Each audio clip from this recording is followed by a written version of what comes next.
नमस्कार दोस्तों, मैं आकाश कुमार स्वागत करता हूं आप सभी का आर के मोटिवेशन यूट्यूब चैनल पर। जी हां, आज हम सभी के बीच जुड़ चुके हैं दीपक अंबेडकर। आज हम इनसे बात करेंगे कि भारतीय समाज में बाबा साहब का क्या योगदान है। तो दीपक जी बताइए, आप भारतीय संविधान में बाबा साहब का क्या योगदान है। सबसे पहले आपके चैनल के माध्यम से आपको जय भीम और आपके जय भीम श्रोताओं को जय भीम। बाबा साहेब भारत देश के भाग्य विधाता हैं। जी जी। बाबा साहेब इस देश की मान सम्मान स्वाभिमान है। और भारतीय समाज में बाबा साहेब का योगदान क्या है, तो आपको शायद मालूम होना चाहिए कि भारतीय समाज का जन्मदाता अगर कहा जाए और भारतीय समाज में मानव की पहचान कहा जाए तो बाबा साहेब ने लाए। क्योंकि इसी भारतीय समाज में महिलाओं को तुच्छ समझा जाता था, किसानों को तुच्छ समझा जाता था, मजदूरों को तुच्छ समझा जाता था और यहाँ तक आदमी में जाति बनाकर उस पर अत्याचार किया जाता था। लेकिन बाबा साहेब ने मानव मानव की क्या पहचान, मानव मानव एक समान की नारा देते हुए जी। और पूरे देश में समानता ला दिए। भारत की संविधान के द्वारा ये जो संविधान दिख रहा है, इस संविधान के माध्यम से बाबा साहेब ने समानता लाए और देश की आज हर माँ बहन और देश के हर किसान मजदूर आज स्वतंत्र है और देश में समानता की एक पहचान है। चाहे वह हिंदू हो, मुस्लिम हो, सिख हो, ईसाई हो, चाहे वह किसी भी जाति से हो, किसी भी धर्म से हो, सबका उतना ही अधिकार है जितना एक राजा का अधिकार होता है या प्रधानमंत्री का अधिकार होता है या मुख्यमंत्री का अधिकार होता है या देश की किसी भी सांसद विधायक का अधिकार होता है। समानता की अधिकार है। अगर कोई आज प्रधानमंत्री अगर गलती करता है तो उसको भी उतना ही सजा दिया जाएगा जितना एक किसान के बेटा अगर गलती करता है उसको सजा दिया जाए। तो इसको समानता के अधिकार, कानून के अधिकार है, कानून में समानता के अधिकार है। तो बाबा साहब ने, लेकिन आप समझ सकते हैं कि यह वही भारत देश है जिस देश में राजशाही चलता था, तानाशाही चलता था। जी जी। देश के आजादी से पहले भी देखा जाए तो यहां पर देश के अंग्रेज तो शोषण किए ही, लेकिन अंग्रेज को शोषण करवाने वाले इस देश के कौन थे? मनुवादी लोग थे, जो कि अंग्रेज को पनाह दिए। और वही मनुवादी लोग आज देश की सरकार में बने हुए हैं, जो देश की व्यवस्था में हिंदू मुस्लिम करते हैं। मैं आपसे कहना चाहता हूं कि राष्ट्रवादी क्या होता है? राष्ट्रवादी का मतलब क्या होता है? राष्ट्रवादी का मतलब होता है कि अपने राष्ट्र से लगाव रखना, अपने देश से लगाव रखना, अपने संस्कृति से लगाव रखना, अपने भौगोलिक क्षेत्र से लगाव रखना। लेकिन आज देखने को क्या मिलता है? हिंदू मुस्लिम सिख ईसाई में लड़वा दो। तो क्या हिंदू मुस्लिम में लड़वा कर आप राष्ट्रवादी अपने आप को बन रहे हैं? नहीं। कोई आदमी अगर हिंदू और मुसलमान को लड़वा दे, मतभेदता करवा दे, तो उसको राष्ट्रवादी कहिएगा? नहीं, वो राष्ट्रवादी नहीं, वो देशद्रोही है। जो हिंदू मुस्लिम के नाम पर दंगा करवाना चाहता है, जो जाति धर्म के नाम पर दंगा करवाना चाहता है, जो छुआछूत की भेदभाव करवाना चाहता है, वो राष्ट्रवादी नहीं, वो देशद्रोही है। राष्ट्रवादी कौन हो सकता है? तो राष्ट्रवादी वही हो सकता है जो अपने राष्ट्र से लगाव रखे, जो अपने राष्ट्र की संस्कृति से लगाव रखे, इस राष्ट्र में जितने भी धर्म जाति है उस सभी जाति धर्म से लगाव रखे, उसे राष्ट्रवादी कहेंगे। बाबा साहब ने क्या बोल के गए थे? हिंदू मुस्लिम। यहां पर हमारे देश की महापुरुषों ने नारा दिया, हिंदू मुस्लिम सिख ईसाई आपस में भाई भाई। लेकिन आज इस देश में हिंदू के नाम पे सरकार बनता है, मुस्लिम के नाम पे सरकार बनता है, जाति के नाम पर सरकार बनता है। आज हर जाति का अलग अलग क्या बन चुका है, कहा जाए तो नेता बन चुका है और अपने अपने जाति को समर्थन करते हैं। तो इससे देश का विकास नहीं, विनाश होगा। और बाबा साहब ने इसी चीज का अंत करके गए हैं। बाबा साहब ने अस्पृश्यता का अंत कर गए हैं। बाबा साहब ने महिलाओं को समान अधिकार देकर गए हैं। बाबा साहब ने किसान मजदूर को समान अधिकार देकर गए हैं। बाबा साहब ने इस देश में जो जाति धर्म के नाम पर जो छुआछूत था, एक आदमी होकर दूसरे आदमी को नीच समझता था, छोट समझता था, नीच जात समझता था, उसको खत्म करके गए हैं। आज सब लोग समान है, आज सब लोग समान है, इस चीज को खत्म करके गए हैं। तो इसलिए मैं आपके चैनल के माध्यम से कहना चाहता हूं कि बाबा साहब भारत के भाग्य विधाता है। बाबा साहब अगर ना होते तो शायद इस देश में आज भी जाति की हर जातियों में गुलामी होता और हर संस्कृतियों में गुलामी होता और आज भी अराजकता फैला रहता। लेकिन मैं बड़ी अफसोस के साथ कहना चाहता हूं, बाबा साहब भी इस शब्द को बोले थे कि देश का संविधान, किसी भी देश का संविधान कितना अच्छा हो, अगर मानने वाले लोग गलत होंगे तो वह गलत साबित होगा।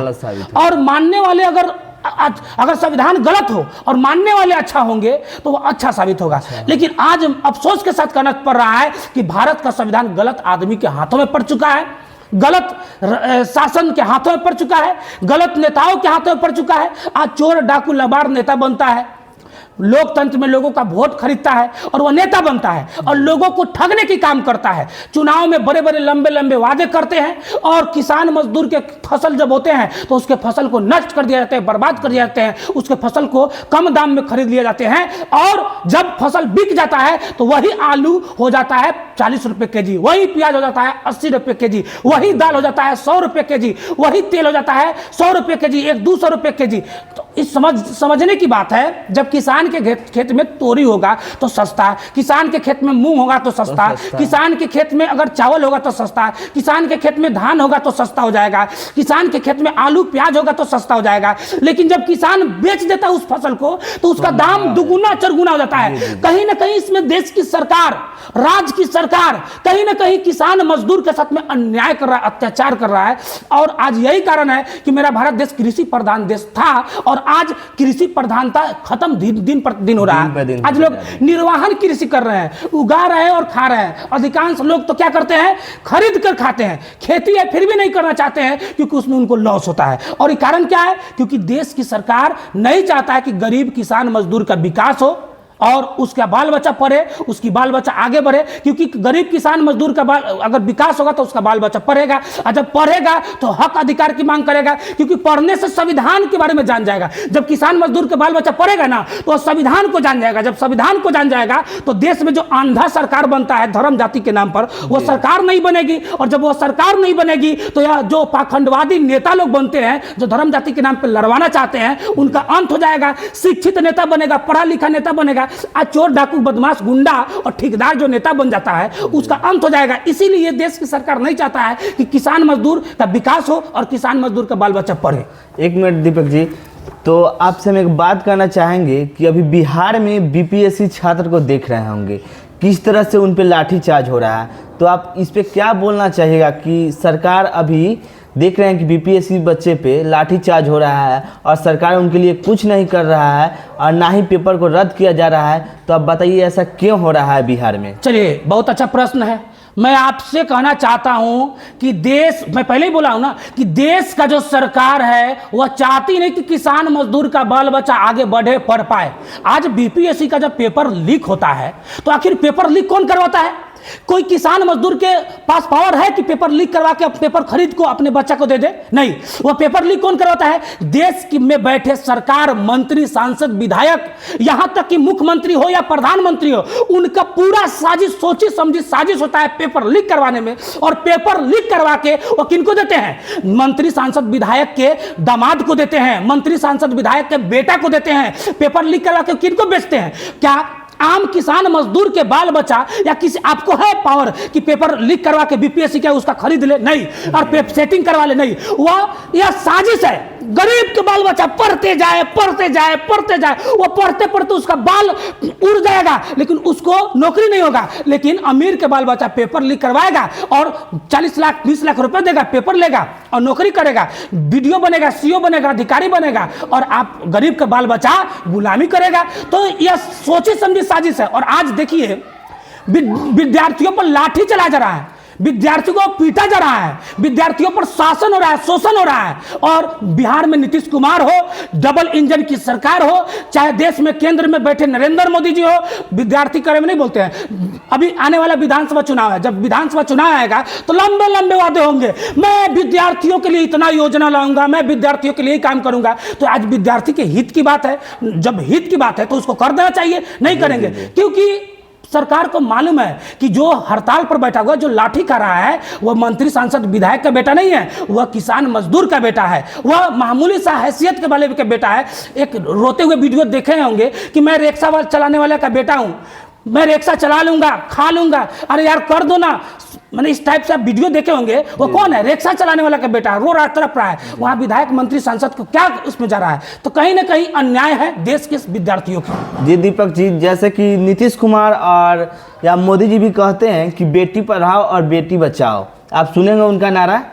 आज जैसा देखिए कि बीपीएससी प्रोटेस्ट में बेटी को रोड पे लेटा लेटा कर डंडा से मारा जा रहा है। क्या यही है सरकार का बेटी पढ़ाओ और बेटी बचाओ का नारा? इस पे आप क्या कहना चाहिएगा? बड़ी शर्म की बात है, बड़ी शर्म की बात है कि इस आजाद देश में भी नारा तो दिया जाता है कि बेटी पढ़ाओ बेटी बचाओ, लेकिन देश की बेटियों का इज्जत लूटा जाता है और देश की बेटियों को माने कि सरकार के द्वारा भयभीत किया जाता है। अभी फिलहाल में जो आपकी प्रश्न है और प्रश्न के अनुसार हम आंसर दे रहे हैं सर, कि देखा जाता बिहार की पटना राजधानी में लड़कियों को रोड पे पानी छीट छीट के पीटा गया, उसके कई लड़कियों के कपड़ा फाड़ दिए गए हैं। अभी भी कई हॉस्टल में लड़कियों का इज्जत लूट लिया जाता है, कहीं हत्या हो जाते हैं। तो बेटी तो पढ़ रही है लेकिन बेटी बच नहीं रही, बेटी का इज्जत बच नहीं रहा।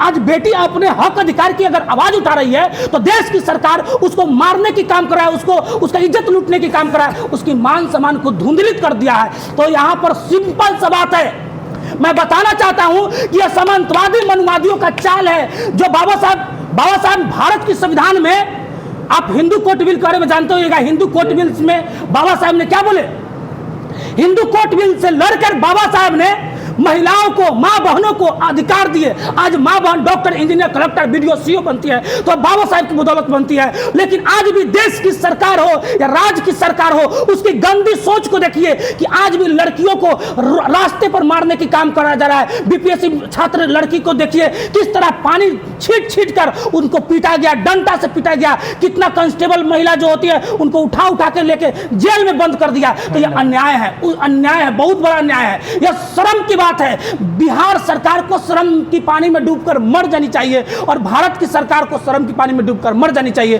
जो एक तरफ मूर्त, पत्थर की मूर्त को, मिट्टी के मूर्त को देवी समझ के पूजने के काम करते हैं और दूसरे तरफ जिंदा मां बहनों का अपमान करने की काम करते हैं। यही बिहार सरकार है, यही केंद्र की सरकार है। और जब तक किसी भी देश का विकास तब संभव है जब उस देश में मां बहनों को समानता और मां बहनों को अधिकार दिया जाएगा। देखिए, इतना ठंड में जब स्टूडेंट पे ठंडे पानी का बौछार किया जा रहा था, फिर भी कई स्टूडेंट खड़े होकर वहाँ पे राष्ट्रगान गा रहे थे। आप वीडियो में देखे ही होंगे। और देखा गया कि कांस्टेबल या एसआई के द्वारा झंडा को भी फाड़ा गया था बीपीएससी प्रोटेस्ट में। इस पर आप क्या कहिएगा? मतलब हमारे तिरंगा का अपमान हुआ है कि नहीं? मैं आपसे सिंपल सा शब्दों में कहना चाहता हूँ कि यह जो मंत्री, सांसद, विधायक है, यह राष्ट्रगान की महत्व क्या जानते हैं? मैं बिहार के दावे के साथ कहना चाहता हूं कि 243 विधायक में से अगर राष्ट्रगान गाने के लिए कह दीजिएगा तो 200 विधायक फेल कर जाएंगे। तो वह राष्ट्रगान की महत्व क्या जानते हैं? वह तिरंगा की महत्व क्या जानते हैं? अगर 243 विधायक में से अगर बोला जाएगा कि तिरंगा के कलर, या जो 3 कलर है, इन तीनों कलर की महत्व को बताइए, और वह बीच में जो करम चक्र है, अशोक चक्र है, उसकी महत्व बताइए, तो मैं दावे के साथ कह रहा हूं कि 200 विधायक फेल कर जाएंगे।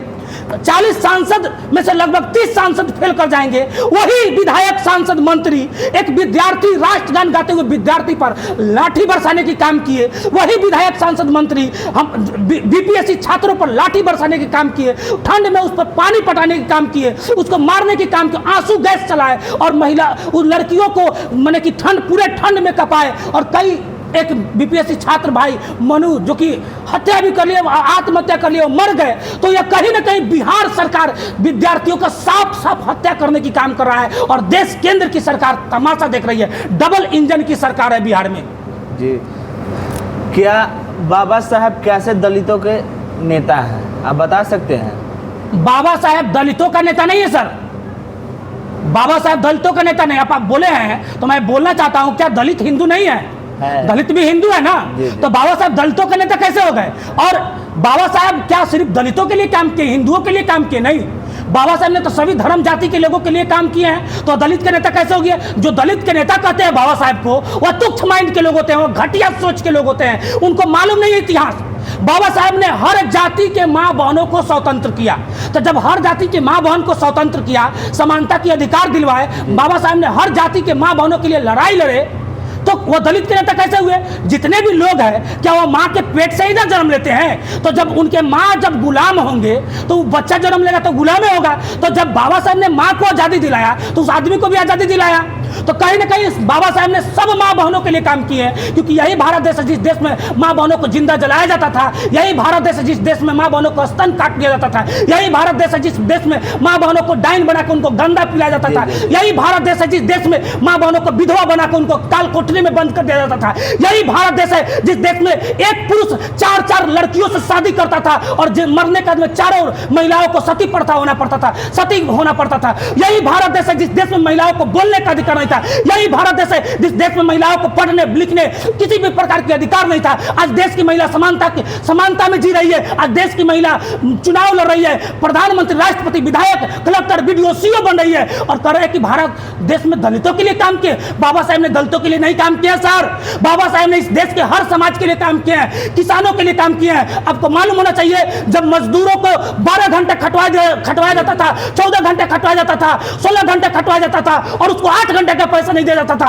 मजदूर के लिए बाबा साहब ने लड़ाई लड़के 8 घंटा करवाए और 8 घंटा से अगर 1 घंटा भी अगर कोई मजदूर ज्यादा खटता है तो उसको ओवर टाइम देना पड़ता है, कोई भी कंपनी वाला हो। तो बाबा साहब ने हर मजदूर के लिए, हर किसान के लिए, हर समाज के लिए काम किए हैं। वह दलितों का नेता नहीं है। दलितों का नेता कहने वाला लोग घटिया सोच के होते हैं, घटिया माइंड के होते हैं। बाबा साहब इस देश के भगवान है, जीते जागते भगवान है, क्योंकि बाबा साहब ने इस देश में हर किसान मजदूर को, हर माँ बहन को समानता के अधिकार दिलवाए हैं।